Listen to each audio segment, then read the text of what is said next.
In a world driven by minutes and measured in hours, we rarely stop to question the nature of time itself. We chase deadlines, follow routines, and surrender to calendars as though time were a river flowing in only one direction, unshakable, unchangeable. But what if time was not a river? What if it was a machine, intricate, ancient, and hidden in plain sight? And what if, somewhere among us, there lived a man who heard its ticking not as a rhythm to obey, but as a language to decode? This is the story of Elias, a clockmaker by trade, a philosopher by instinct, who discovered that every second hides a question, and that fate and free will may not be enemies at all, but co-conspirators. Part 1, The Quiet Hands of Time. Elias Vorm had hands made for precision. Long and lean, they never trembled, not even in the dead of winter when frost clung to the windows of his shop like ghostly fingers. In a narrow cobbled street of a quiet European town, his clock repair store, Horologia, had remained nearly unchanged for 50 years. Its window displayed a mixture of cuckoo clocks, brass pocket watches, and an ornate pendulum clock that never once chimed. People came to Elias for more than repairs. They came for his strange ability to restore not only timepieces, but memories. A man once returned in tears, saying the ticking of his grandfather's restored pocket watch had brought back the smell of pipe smoke and the exact cadence of his voice. A young woman, haunted by the silence of her late father's study, heard the rhythm of his old desk clock again and smiled like she hadn't in months. Elias would always respond modestly, "It's not me. The gears just remember." He lived alone, without wife or children, and rarely spoke of his past. The townspeople made guesses, as they do. Some said his sweetheart had died young. Others said he had once been a professor who gave it all up for peace and solitude. Elias neither confirmed nor denied any of it. He only listened, to clocks, to clients, and to silence, but everything changed the day the woman brought in the old black timepiece. She was in her 40s, tall, with streaks of gray in her dark hair and a cautious manner. She placed the watch on the counter gently, as though it might detonate. "I found this in my uncle's attic," she said. "He passed last month. No one knew it was there." Elias picked it up. It was heavier than it looked, with a smooth obsidian casing and a curious symbol etched on the back, an hourglass split in two. He pressed the latch. The watch sprang open, not with the usual tick of a dormant mechanism waking, but with a soft hiss, like something exhaling. Inside, the clock face bore no numbers. Just 12 marks, one for each hour, but each was slightly off, as if someone had placed them by eye, not by machine. The hands, shaped like tiny daggers, pointed to nothing in particular. "It's broken," the woman added, unnecessarily. Elias said nothing. He was listening, and he heard it, underneath the absence of ticking, a deeper silence. Like a breath being held. "Like a story not yet told. I'll take a closer look," he said. "Come back in 3 days."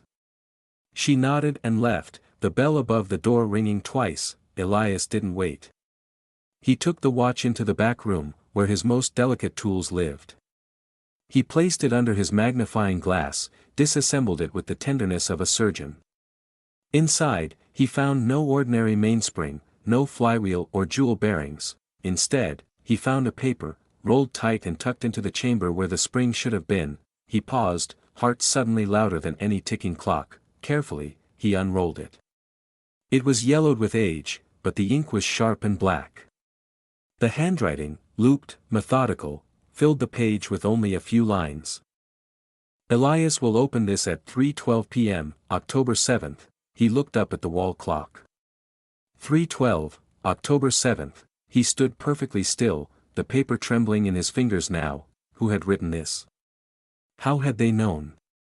There was no date on the watch itself, no inscription indicating it was ever his, and yet it was his. Somehow, for the first time in his adult life, Elias felt out of sync with the world, as if he had missed a step in a carefully rehearsed dance. He read the rest of the page. "Do not show this to anyone. There are more. When you are ready, wind the watch and listen. You will know when." That night, Elias did not sleep. He sat in his armchair beside the shop's front window.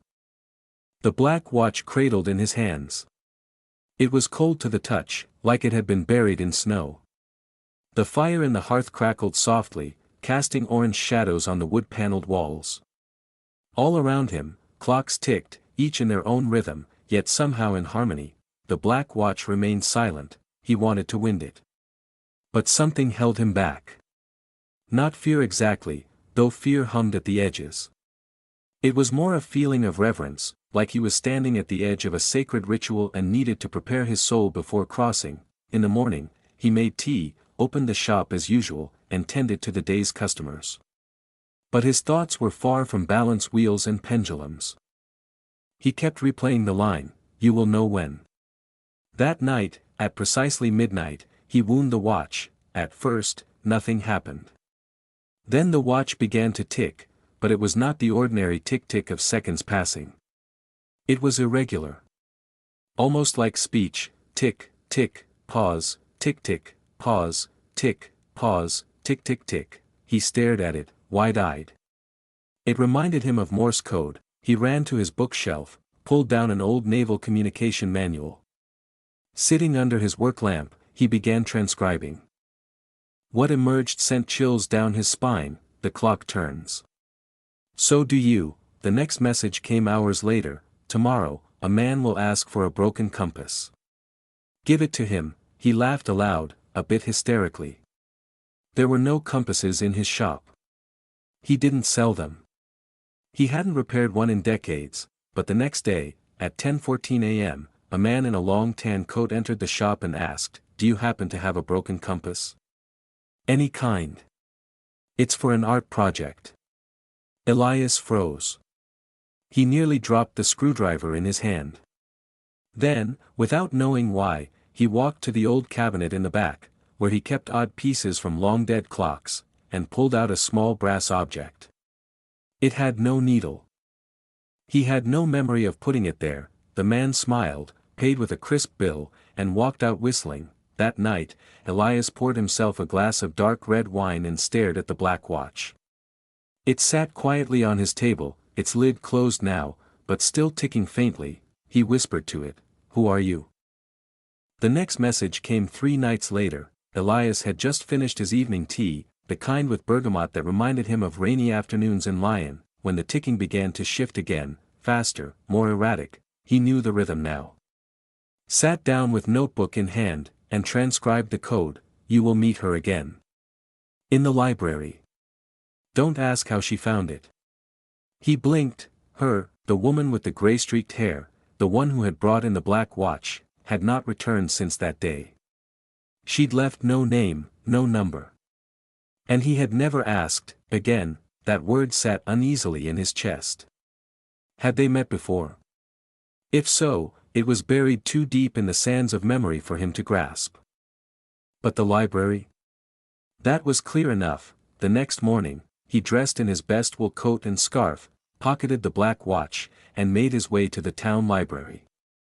The building was a grand leftover from the 19th century, columns, vaulted ceiling, and all. As a boy, Elias had loved the smell of the place, paper, dust, and something older, something like forgotten stories waiting to be read. He wandered through the aisles for nearly an hour.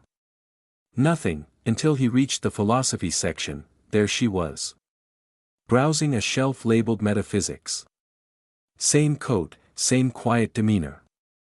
As if she'd been waiting for him to appear, she turned as he approached, offering a small smile. "I didn't think you'd come." She said, "You told me to meet you?"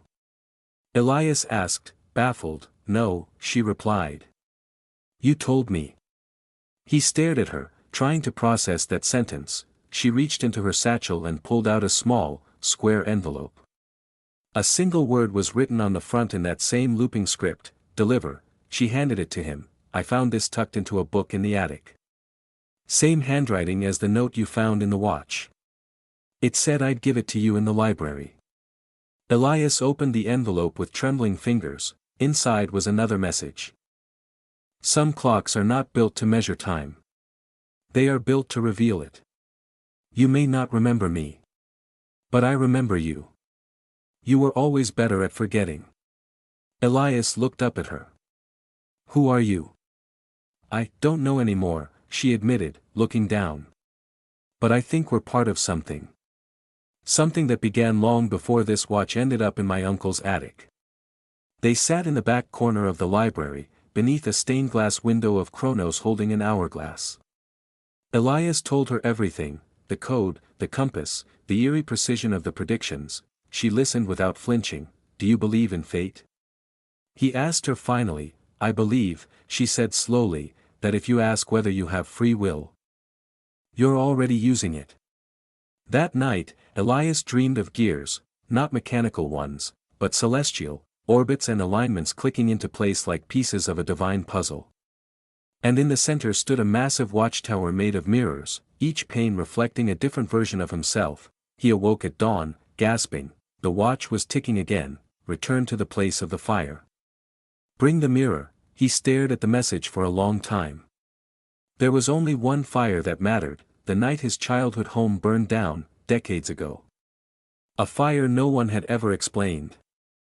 And in that home, there had been a mirror, an old rectangular thing with a brass frame, salvaged from the ruins and now hanging in his back room. Mostly forgotten, he had never quite understood why he kept it, until now. The house was 3 hours outside the town, in a forest clearing that had long been abandoned. Overgrown weeds, rusted fence posts, and the blackened remains of a chimney were all that remained of the Vorm estate. He brought the mirror, wrapped in a blanket. There was no one around, only birds and wind. He placed the mirror in the center of the clearing and waited. Nothing happened. He waited for hours.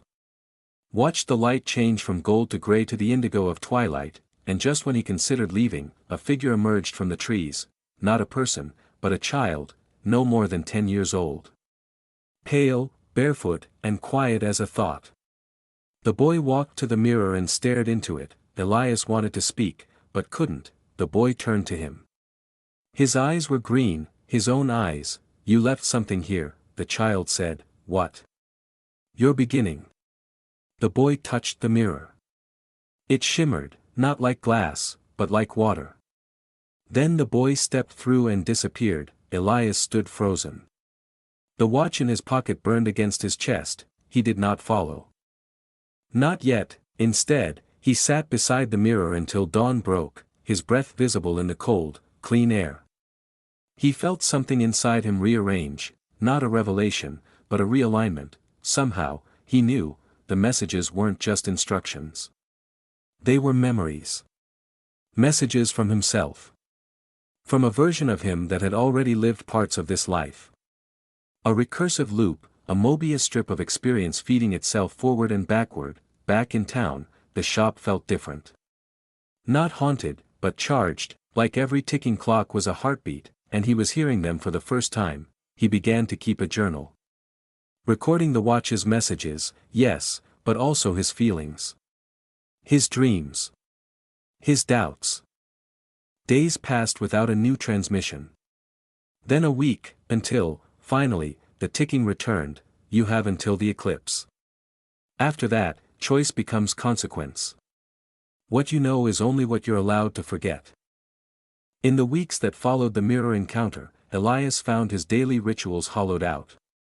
Customers still came, the clock still ticked, but everything felt fragile, like a stage set that could collapse with a single wrong word. The messages came more slowly now, and not always in Morse. Sometimes he simply knew what the black watch wanted him to see. One morning, he awoke with a single phrase in his head: the architect waits where the sun dies. He didn't know who the architect was. But he remembered something: an old observatory west of town, perched on a cliff above the sea. Abandoned since the 1960s, it had once been the pride of a university that closed during the war. They used to call it Sundown Point because it caught the last rays before the horizon swallowed them. He packed light and left before noon. The observatory was a ruin, vines crept up the stone facade, and half the dome had caved in.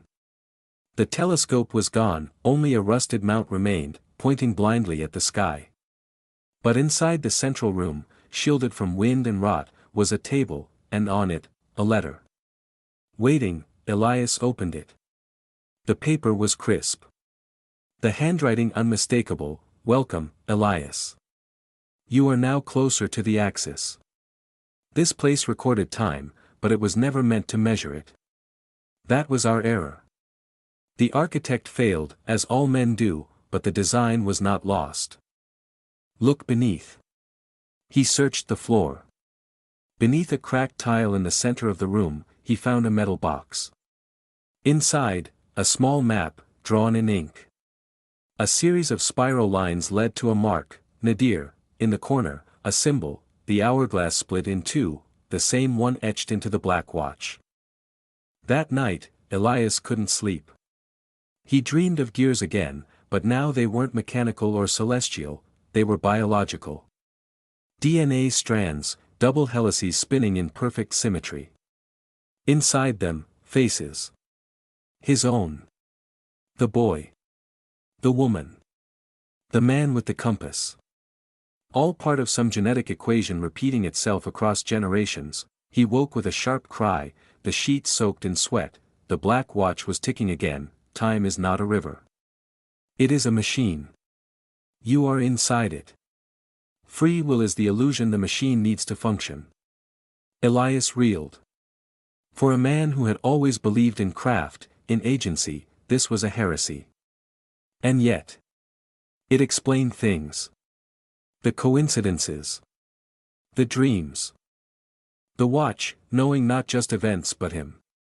His mind, his past, his blind spots, he needed answers. He sought out the woman again. Her name, he learned, was Lena More. A former linguist.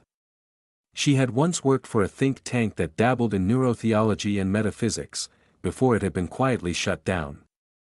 She had tried to forget all of it, until the watch found her. I used to think time was linear, she told him. Then I thought it was cyclical.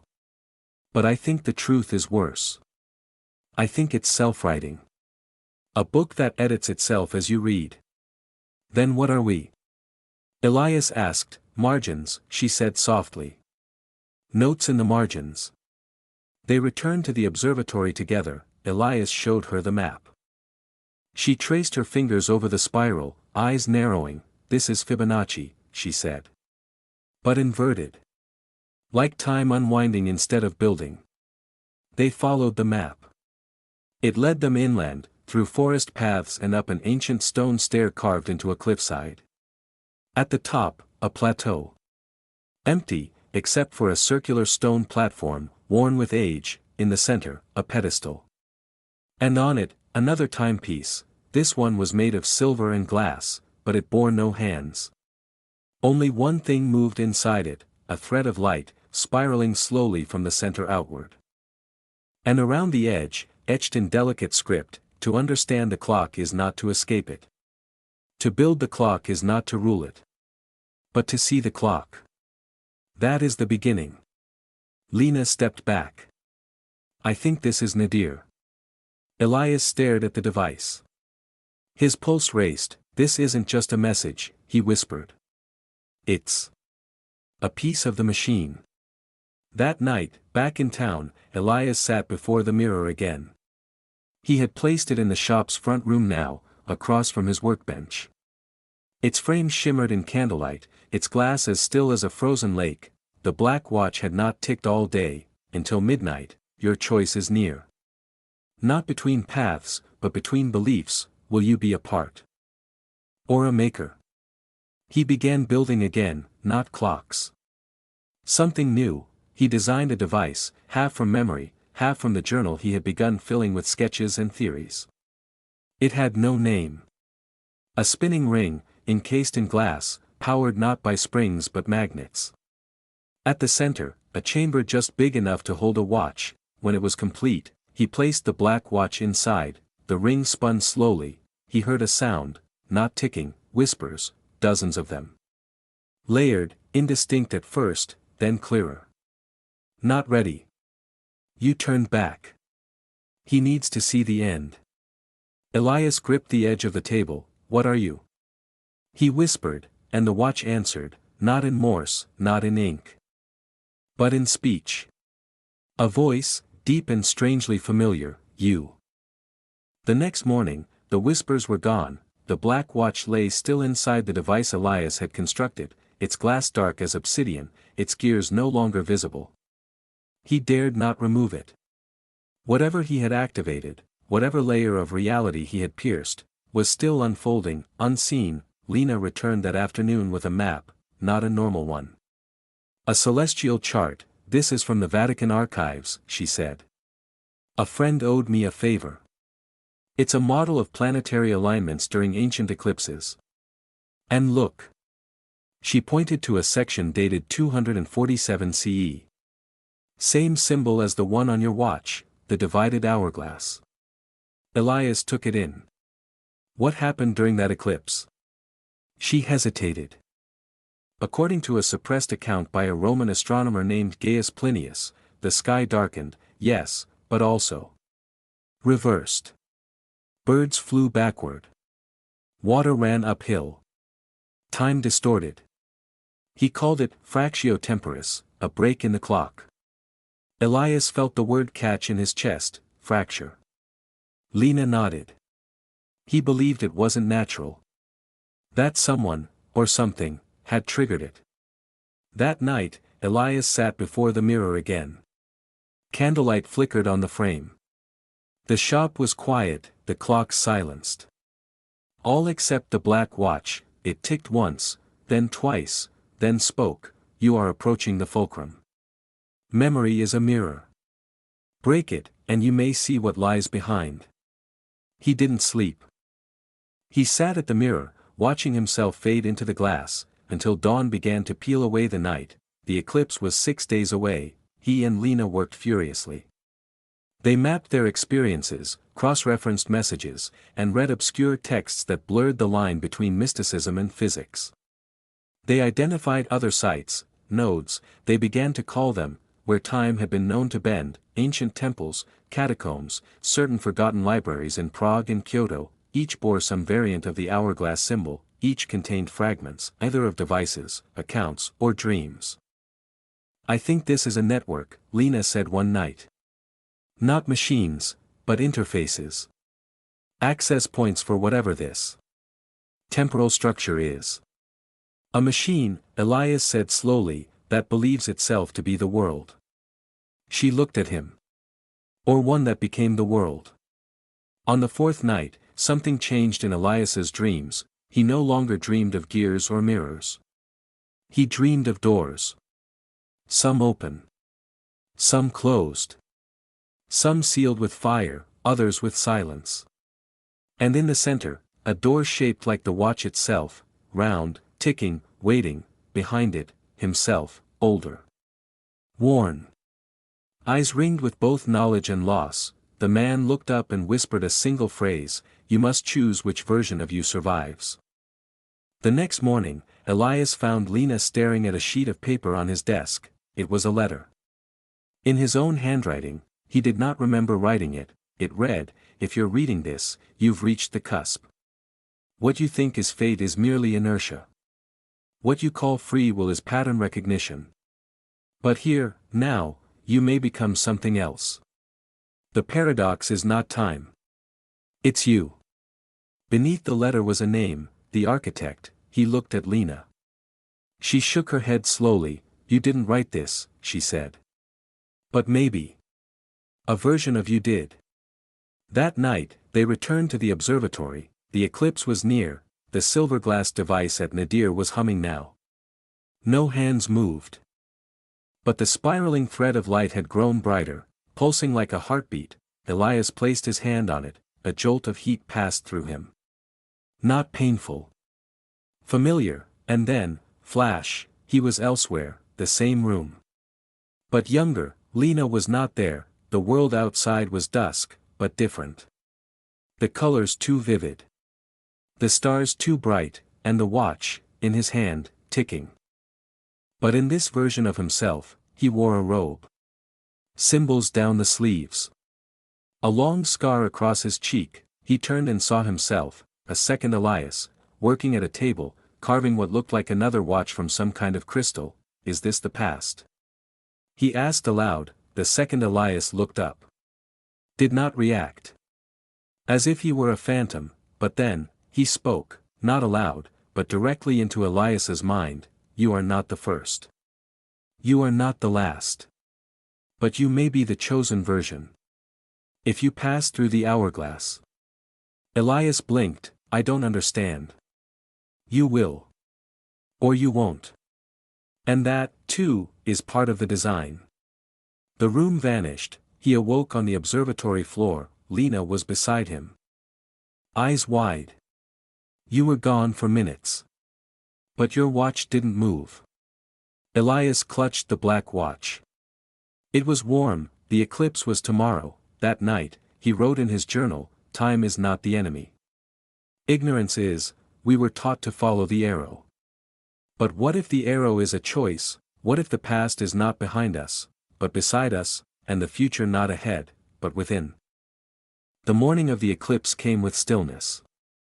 Even the gulls above the harbor were quiet, as if the entire world were bracing for a breath it wasn't sure it wanted to take. Elias stood at the door of his shop and watched the sunlight soften into a strange hue, amber, like the inside of old glass. Every shadow seemed slightly off. Time, it seemed, had begun to hesitate. Inside, Lena was preparing the device, not the silver glass spiral from Nadir, but the one Elias had constructed, the one that contained the black watch. She glanced up. Are you ready? He hesitated. No, she smiled sadly. Good. That means you understand the weight of it. They had decided that if the eclipse marked a threshold, as the ancient accounts and dreams suggested, then placing the black watch within the device during the shadow's peak might do more than activate it. It might reveal the source. At noon, they carried the device to the plateau at Nadir. Clouds began to gather overhead, but not like any weather Elias had ever seen. They moved in spirals, slow, deliberate, silent. He placed the device at the center of the stone platform. The silver glass timepiece was already there, humming with light.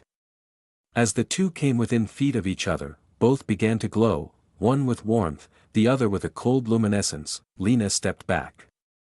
Whatever this is. It's not a ritual. It's a confrontation. The sky dimmed, the eclipse had begun. As the moon slipped across the sun, light narrowed into a strange crescent. Shadows grew long and crisp. The air turned colder. Elias took the black watch from the device. It began ticking again, faster. He placed it gently on the silver glass spiral. The hum ceased, and then the world turned inside out. He was no longer at Nadir. He stood in a place that was both a hall and a horizon, walls of shifting mirrors, floor like obsidian, sky like parchment inked with stars that pulsed to some hidden rhythm. Before him, a figure, not a person. Not quite, a shape made of light and fragments of time, flashes of memory, shadows of choices not taken. The figure spoke with Elias's voice, and yet with 1,000 others behind it. Welcome, Maker. You have reached the axis. Elias tried to move, but couldn't. Who are you? He asked. The voice responded, I am not a who. I am a convergence. Every version of you who reached this moment, across time, across lives, echoes within me. Elias swallowed. Why am I here? Because you built the question. And now, you must decide whether to build the answer.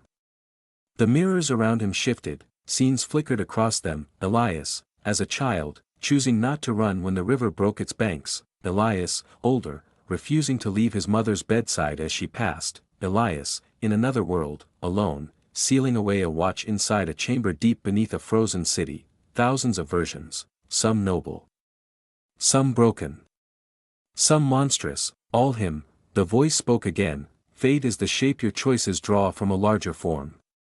Free will is the illusion of separateness. But it is also the gift that allows the form to be redrawn. What do you choose, Elias? He looked around. What are the choices? A door appeared. One path led back, to the world he knew. Lena. The shop. The fragile present, the other, a clock. Massive. Still. Waiting. To remain is to continue the cycle, the voice said. To step forward is to become part of what shapes it.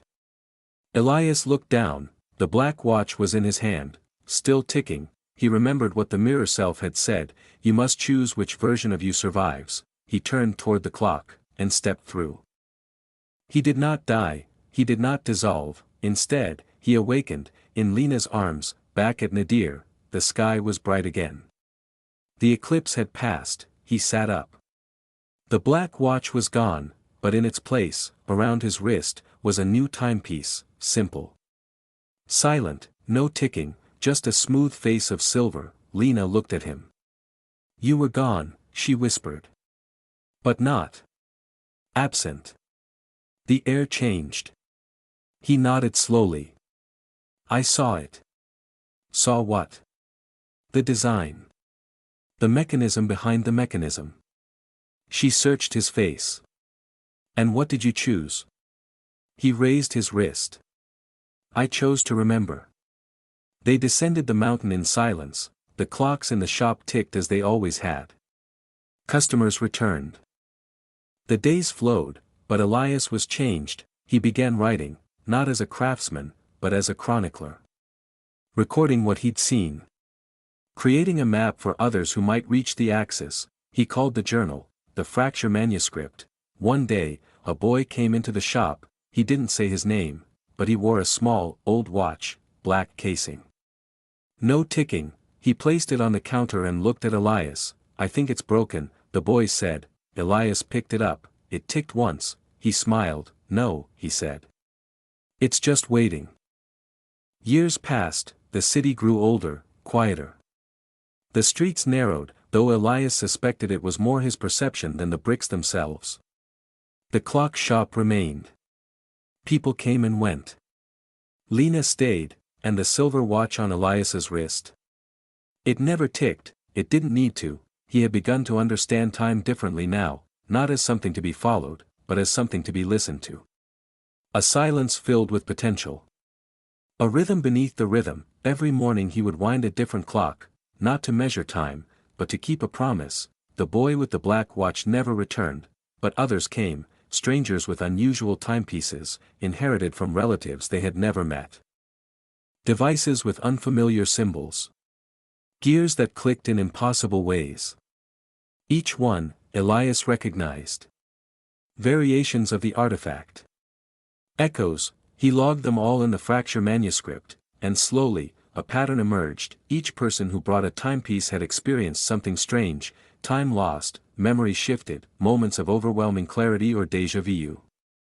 They were fragments, Elias realized, pulled from moments when free will asserted itself so strongly it cracked the surface of fate, not broken clocks, signposts. One winter, Lena asked him quietly over tea, "Do you regret stepping through the axis?"